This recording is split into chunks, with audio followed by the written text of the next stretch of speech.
오늘은 2021년 마지막 날이자 우리가 지난 오랜 시간 동안 함께 묵상했던 욥기의 마지막 하이라이트 부분이기도 합니다. 마음이 좀 벅차오르는 것 같아요. 올해의 마지막이기도 하고 욥기 마지막인데 하나님께서 특별히 우리들에게 주시는 은혜가 있기를 바랍니다. 그리고 믿음의 결단이 있기를 축복드립니다. 오늘 본문은 그동안 욥을 그토록 정죄하고 매도했던 이 엘리바스를 포함한 이 세 친구들을 향한 하나님의 분노로 시작을 하고 있습니다. 7절 보세요. 내가 너와 내 두 친구에게 노하나니 이는 너희가 나를 가리켜 말한 것이 내 종 욥의 말같이 옳지 못함이니라. 이 세 친구들 중에 가장 연장자인 엘리바스에게 하나님께서 하시는 말씀이에요. 여기 보면 욥의 말같이 이 표현을 어떻게 해석하느냐에 따라서 두 가지로 나뉠 수가 있죠. 욥의 말같이 옳지 못하다라는 표현이 욥도 옳지 못했고 너희들도 옳지 못했다, 이렇게 보는 방법이 있고, 두 번째는 욥은 옳게 말했는데 너희들은 옳지 못해, 이런 해석으로 나눠요. 대부분의 학자들은 이 후자를 선택을 합니다. 그래서 가장 생동감을 잘 살린 공동 번역본으로 한번 다시 보실게요. 너와 너의 두 친구를 생각하면 터지는 분노를 참을 길 없구나. 너희는 내 이야기를 할 때 욥처럼 옳지 솔직하지 못하였다. 그래요. 욥이 옳았다라기보다는 욥은 솔직했다라는 표현을 하나님께서 하고 계세요. 여기서 나의 분노, 하나님께서 나의 분노 이렇게 말씀하고 계시는데, 이 히브리어 단어가 아프라고 하는 단어인데, 이 엘리후가 그 전에 이야기를 듣다가 이 아프라는 단어가 똑같이 나와요. 씩씩거리면서 분노를 하는 그런 장면처럼 하나님께서 이 아프라는 단어가 콧구멍, 콧김이라는 뜻이 있거든요. 1차적인 뜻이. 그러니까 분노를 막 하게 될 때 코로 씩씩거리는 것처럼 하나님께서 그런 분노를 뿜고 계신다라는 것입니다. 이 고통 가운데 있는 지체를, 그러니까 욥을 위로하기는커녕 하나님에 대한 어떤 유한한 이 세 친구들의 지식으로 욥을 정죄했던 것에 대해서 하나님이 분노를 하고 계신 거죠. 그래서 하나님께서는 그동안에 욥을 매도하고 정죄했던 이 세 친구들의 죄를 이 회개할 기회를 주시겠다라고 말씀을 하시는 거예요. 8절 보세요. 수소 7과 수량 7마리를 욥에게 가지고 가래요. 그래서 번제를 드리는데 가장 중요한 것은 번제만 드린다고 끝나는 게 아니고 욥이 먼저 이 친구들을 용서를 해야 돼요. 그리고 난 다음에 하나님께 기도를 올려드릴 때 그 세 친구들에게 임할 죄를 하나님께서 거두시겠다라는 것입니다. 사실 오늘 이 하나님이 욥의 세 친구들에게 요구하시는 이 재물의 그 수는 결코 작은 수가 아니에요. 훗날 레위기 1장에 가보면은 이 번제에 대한 하나님께서 출애굽한 백성들에게 방법을 설명하시는데, 그 동물의 이 재물이 어떤 것이고 그것을 어떻게 제사를 드려야 되는지 설명이 쭉 나와요. 근데 가장 먼저 언급되고 있는 그 재물이 수소예요. 소고요. 그 다음에 양, 염소 나옵니다. 그리고 마지막으로 이 새에 대해서 말씀을 하시는데, 이 앞서 말한 소나 양이나 염소에 대한 기준이 있어요. 그냥 아무 동물이나 가져와서 드릴 수 있는 게 아니라 반드시 가축이어야 됩니다. 레위기 1장에 나오는 기준이에요. 자신의 재산으로 가지고 있었던 동물로 하나님께 번제를 드려야 되는데, 새의 경우는 조금 다릅니다. 산비둘기가 됐던 집비둘기가 됐던 하나님께서 받으시겠다라는 거예요. 무슨 의미냐면 이 동물을 제사를 가지고 나올 때 이 자기의 가축이라는 것은 재산으로, 자기의 희생으로, 자기의 섬김으로 그렇게 나아가야 되는 거예요. 당시에 소 한 마리가 그렇게 너무 싸고 그러진 않을 거예요. 지금도 소 한 마리가 비싸잖아요. 그때도 얼마나 귀했겠어요. 집에서 키우는 소인데. 그런데 이 비둘기 같은 경우는 하나님께서 산비둘기도 용서하시겠다라는 말 자체가 하나님께서 재정 상태를 배려해 주시는 것을 우리는 볼 수 있게 되는 거예요. 다시 말해서 오늘 이 세 친구들에게 요구하시는 이 수소 7마리라는 것, 근데 이 레위기 1장에서 나오는 그 제물들의 기준은 다 한 마리 기준이었거든요. 근데 오늘 7마리씩 얘기하는 거 보니까 결코 작은 수는 아닌 거죠. 우리가 7이라는 숫자를 생각할 때는 완전수로 봅니다. 그렇기 때문에 하나님께서 이 욥의 세 친구들에게 그 제물에 대한 조건을 말씀하시는 것을 볼 때 그 제물의 수만큼 이들의 죄가 그렇게 결코 가볍지 않다라는 것을 볼 수가 있어요. 그런데 중요한 것은 제물만 드려서 끝난다라는 것이 아닙니다. 우리는 종종 어떤 관계 문제가 있을 때 그걸 그냥 외면해버리고 하나님만 잘 섬기면 되지라고 생각할 때가 있잖아요. 예배하다 보면 신앙생활 하다 보면 해결되겠지 그냥 묻어두고 가는 경우 있으시죠. 그런데 오늘 하나님께서는 욥을 정죄하고 더 고통스럽게 했던 이 세 친구들에 대해서 그들의 죄에 대해서 용서를 먼저 빌라라고 말씀하시는 것입니다. 오늘 세 친구들의 죄가 사해지기 위해서는 자신들이 그토록 공격했던 욥이 먼저 이들을 용서해 줘야 되는 거예요. 그리고 욥이 그 친구들의 죄를 위해서 중보기도를 하나님께 드릴 때 하나님께서 사해 주시겠다라는 것입니다. 제가 볼 때 이 내용이 너무 통쾌한 것 같아요. 그동안 욥이 당했던 게 있잖아요. 얼마나 통쾌해요. 공의의 하나님께서 고통 가운데서도 끝내 하나님만 신뢰했던 이 욥의 손을 이렇게 들어주신 거잖아요. 그럼 욥이 이들을 용서했을까요? 네, 용서했습니다. 그들을 긍휼히 여겨서 용서할 뿐만 아니라 중보기도를 하나님께 올려드린 거예요. 그러니까 9절 하반절 보세요. 여호와께서 욥을 기쁘게 받으셨더라 그래요. 이 세 친구들의 제사를 기쁘게 받으셨다가 아니에요. 욥을 기쁘시게 받으셨다. 이렇게 말씀을 하고 있습니다. 용서하고 중보기도를 올려드린 욥을 기쁘게 받으셔서 세 친구들에게 임할 진노를 거두셨다라는 것입니다. 10절에 보시면 이 욥의 곤경을 돌이키셨다라는 표현이 있어요.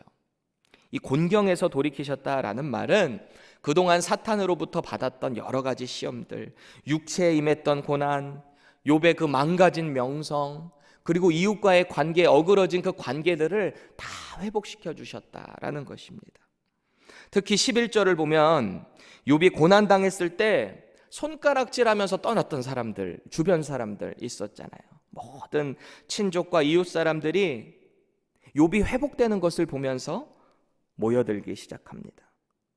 그리고 각자 이 캐시타라고 하는 고대 근동의 화폐거든요. 이 캐시타와 금고리 하나씩을 가져와서 욥에게 용서와 화해를 구하고 있습니다. 그리고 이들은 그제서야 욥이 당했던 고난에 대해서 이야기를 들으며 같이 식사를 하면서 같이 위로하고 슬퍼하는 모습을 봅니다.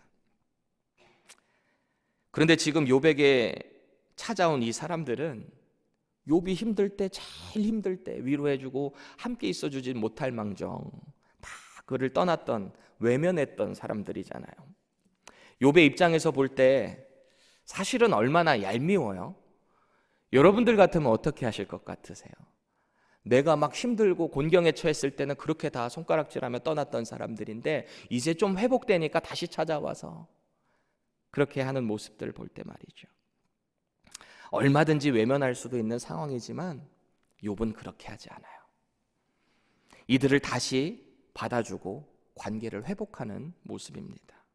왜 그랬을까요? 욥은 어떻게 이런 넉넉한 마음을 가질 수 있었을까요? 사실 욥도 전에는 이 주께 대하여, 하나님께 대하여 귀로만 듣기만 했었어요. 그래서 자기의 의대로 스스로 판단했던 사람이 욥입니다. 그리고 무지한 말들을 쏟아놓았었어요. 그런데 이제 폭풍우 가운데 하나님의 음성을 듣고 나니까 그 하나님의 위험 앞에 압도됩니다. 욥 역시 전에는 자신을 죄인 취급하던 이 친구들을 대해서 너무너무 서운하고 그랬어요. 그래서 제발 그만 좀 해, 그만 좀 얘기해, 이런 말도 했었던 사람이 욥이에요. 야속했어요. 원망하는 마음이 왜 없었겠어요? 욥의 마음에도 있었겠죠. 친구들이 자꾸 자기를 죄인 취급하니까 말이죠. 그런데 지금은 이 모든 나의 곤경에서부터 회복시켜 주시는 그 하나님이 보이기 시작합니다. 그리고 나를 이제 높여주시는 그 하나님이 너무너무 크게 보이는 거예요. 그 하나님의 능력과 하나님의 사랑이 온 마음 가운데 가득 담기게 되니까 그 사랑이 주변으로 그냥 흘러가게 되는 것입니다. 그러니까 그렇게 배신했던 사람들 받아주는 건 일도 아니게 된 것입니다. 저와 여러분들에게 이런 믿음의 넉넉함이 있기를 간절히 축원합니다.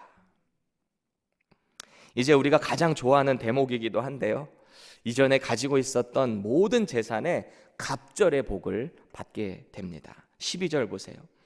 앞선 욥기 1장에서 하나님께서 욥에게 주셨던 계수했었던 그 재산 목록에서 정확히 2배로 뛰는 모습을 보게 됩니다. 그런데 자녀들에 대한 복은 이 아들 7에 똑같이 딸 3을 주세요. 원래 처음에도 그렇게 있었는데 똑같이 주셨어요. 이건 마치 현상유지인 것 같아 보일 수 있습니다. 이에 대해서 어떤 학자들은 이미 있었던 전에 10명의 자녀들이 있기 때문에 거기다 또 10명을 주신 것은 역시 갑절의 복이다, 이렇게 보기도 합니다.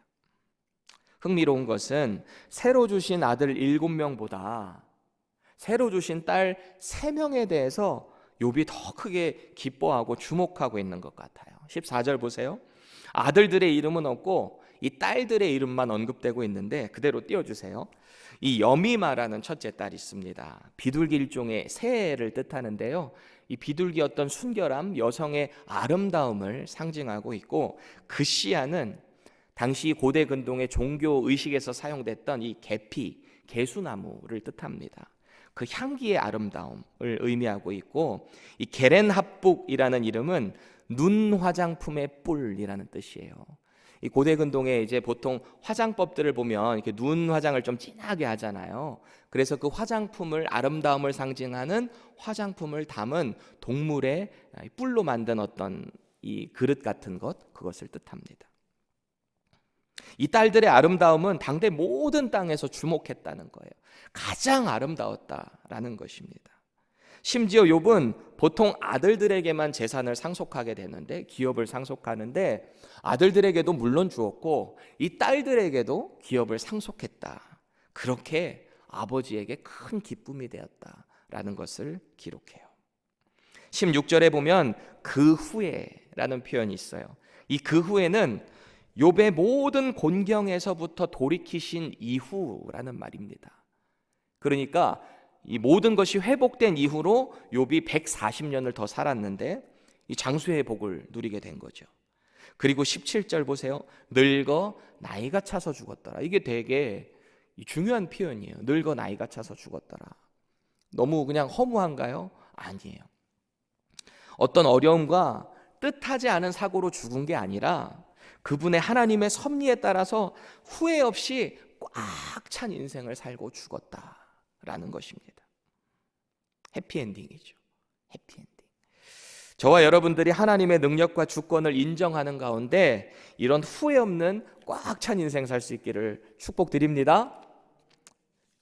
그런데요, 오늘 우리가 이 말씀을 그냥 이렇게 해피엔딩으로 그랬구나, 하나님만 신뢰했더니 이렇게 갑절의 복으로 회복을 얻었구나로만 끝나면 오늘의 메시지가 너무 피상적이 될 수 있어요. 너무 남의 이야기처럼 될 수 있어요. 우리가 오늘 욥의 복된 인생, 회복되는 인생에 집중하기 전에 우리가 반드시 봐야 될 부분이 있는데, 욥은 과연 그 고통에서부터 어떻게 그렇게 회복됐는가에 주목을 해야 됩니다. 오늘 10절 말씀 다시 보시면 이 용서와 회복의 타이밍에 주목하고 있어요. 어떻게 그렇게 회복되었는가 말이죠.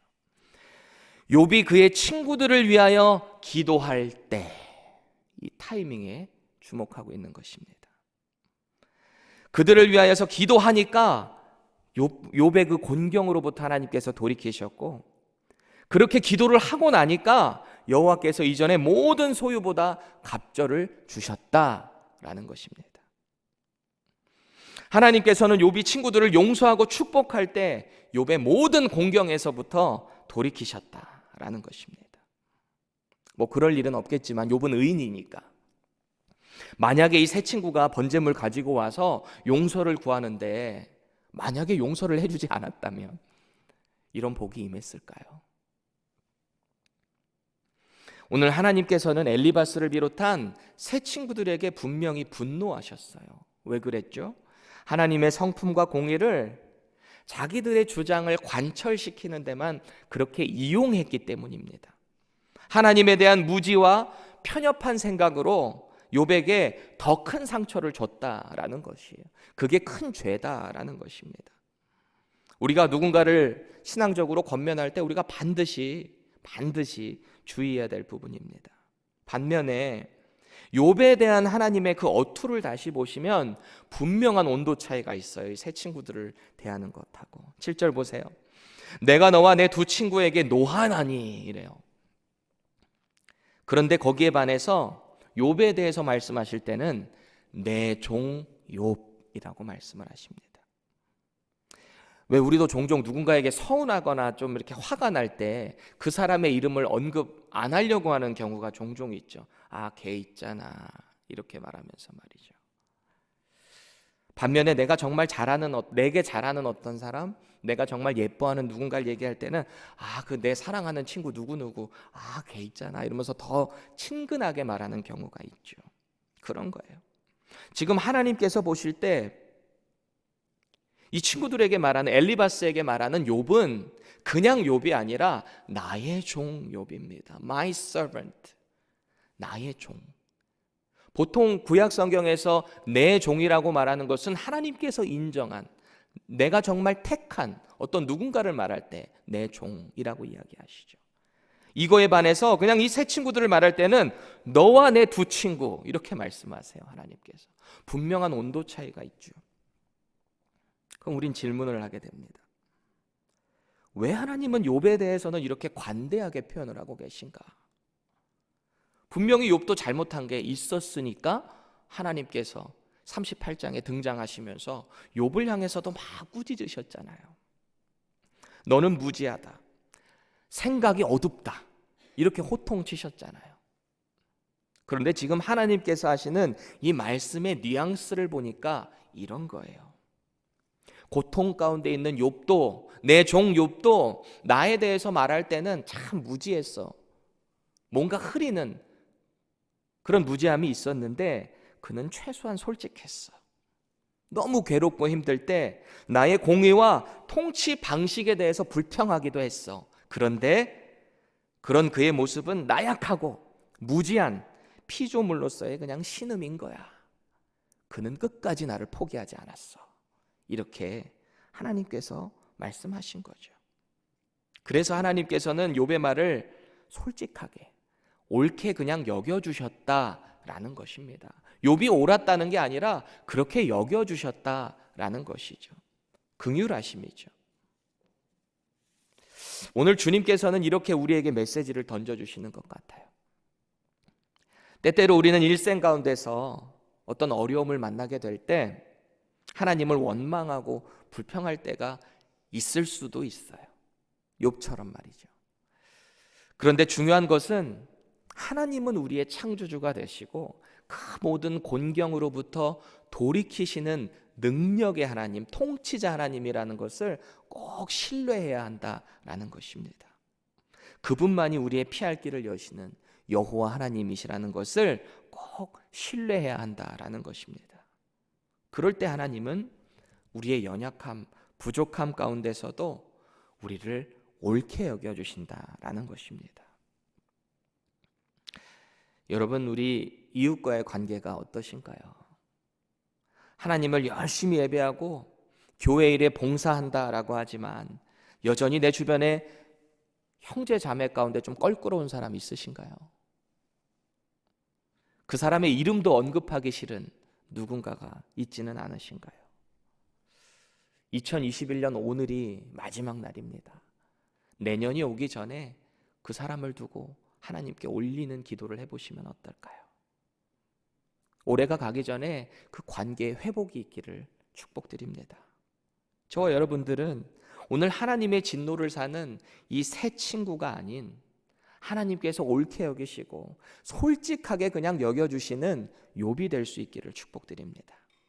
우리 역시 하나님 앞에서는 무지하고 생각이 너무 어둡죠. 그렇지만 예수 그리스도를 믿기 때문에, 우리의 주님으로 영접했기 때문에 하나님의 그 사랑이 예수님을 통해서 우리 가운데 가득 차고 이 사랑이 우리 주변 가운데 흘러가는 은혜가 저와 여러분들에게 있기를 소원합니다. 그때 부족한 우리의 모습에도 우리 안에 계신 예수님을 보시고 하나님께서 우리를 옳게 여겨주시는 것입니다. 그래서 하나님의 복이 우리를 통해서 주변 가운데 흘러가게 되는 거죠. 우리는 예수님께서 하신 이 말씀의 의미를 깊이 새길 필요가 있어요. 마태복음 5장 23절, 24절 우리 다 같이 한번 읽어보겠습니다. 시작. 그러므로 예물을 제단에 드리려다가 거기서 내 형제에게 원망들을 만한 일이 있거든, 생각나거든 예물을 제단 앞에 두고 먼저 가서 형제와 화목하고 그 후에 와서 예물을 드리라. 여기도 이 회복의 타이밍, 예배의 그 타이밍에 대해서 하나님께서 말씀을 하시는데, 먼저 가서 그 다음에 그 후에 와서 예물을 드리라라는 것입니다. 곤경으로부터의 회복, 그리고 그 갑절의 복은 결국 하나님과의 관계, 그리고 이웃과의 관계를 통해서 열린다라는 사실을 믿으시기 바랍니다. 오늘 욥이 그의 친구들을 위하여 기도할 때 이 타이밍에 하나님께서 부어주신 이 복이 저와 여러분들의 인생 가운데, 특별히 2022년 가운데 충만할 수 있기를 축복드립니다. 기도하겠습니다. 하나님, 하나님의 은혜에 감사합니다. 하나님께서 우리에게 부어주신 많은 복들이 2021년 가운데 있었음을 고백합니다. 때때로는 어려움 가운데 하나님을 원망하고 신음했던 적도 많았지만, 그럼에도 불구하고 우리를 하나님께서 복 주시고 피할 길을 여시는 그 하나님을 신실하게 믿는 우리 될 수 있도록 주여 인도하여 주시옵소서. 특별히 우리 주변 가운데 관계 가운데 어그러진 사람들이 있다면 그들을 향해서 하나님의 사랑을 우리의 마음 가운데 먼저 충만하게 부어지는 그 은혜를 통해 그들에게 흘려보낼 수 있는 그런 복된 한 해가 될 수 있도록 우리들에게 은혜를 더하여 주시옵소서. 그래서 그 관계를 통하여서 아버지 하나님의 사랑을 충만하게 주변 가운데 흘려보내는 2022년 될 수 있도록 주의 은혜를 더하여 주시옵소서. 예수 그리스도의 이름으로 간절히 기도합니다.